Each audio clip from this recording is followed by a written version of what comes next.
நண்பர்களே காலை வணக்கம். காலையில் 6 o'clock வந்துட்டோம் கிரவுண்டுக்கு. 8 மணி வரைக்கும் நல்லா விளையாண்டோம். அதுக்கப்புறம் பிரேக்ஃபாஸ்ட் சாப்பிட வந்துட்டோம். அடடா பாருங்க எவ்வளோ அழகாக சமைச்சிட்டு இருக்காங்கன்னு. பார்க்கறதுக்கு அப்படியே குடும்பமாக நின்று சமைச்சிட்டு இருக்க மாதிரி இருக்குல்ல. இந்த அழகான காட்சிகள் அப்படியே வீடியோ எடுத்துட்டு உள்ள சாப்பிட்றதுக்கு இப்போ இடம் இல்லாதனால வெளியில் ரொம்ப நேரம் வெயிட் பண்ணிட்டு இருந்தோம். இந்த கேப்பில் நான் ஒரு விஷயம் சொல்கிறேன். இந்த வீடியோவை நான் 3வது தடவை இப்போ வாய்ஸ் கொடுத்து அப்லோட் பண்ணிட்டு இருக்கேன். லாஸ்ட் 2 டைம் அப்லோட் பண்ணும் போதோ காப்பிரைட் வந்துட்டே இருக்கு. அது ஏன்னு தெரியல. சரி நம்ம கதைக்கு வருவோம். உள்ள வந்து டேபிள் பிடிக்கிறதுக்கு 1/2 மணி நேரம் ஆச்சு. அதுக்கப்புறம் உட்காந்து ஆர்டர் பண்ணி சாப்பிட்டு முடிக்கிறதுக்கே 1 மணி நேரத்துக்கு மேலே ஆயிடுச்சு. சாப்பிட்டு முடிச்சோன்னே டீ குடிச்சாதான் செமிக்குமா, அதனால நேரம் அங்கேருந்து டீ கடைக்கு வந்தோம். அங்கே ஒரு ஜிஞ்சர் ஹனி லெமன், அதில் பைனாப்பிள் டேட்ஸ் எல்லாம் போட்டிருக்கோம். இதுக்கு நடுவில் சம்சாக்காரர் வர வந்து ஃபன் பண்ணிட்டு இருந்தாரு.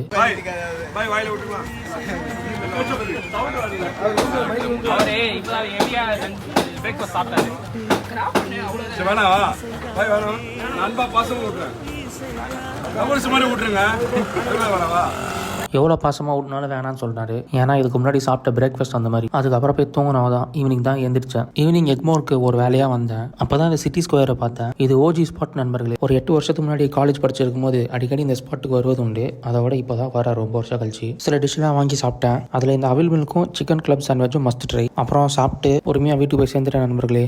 நாளைக்கு பார்ப்போம்.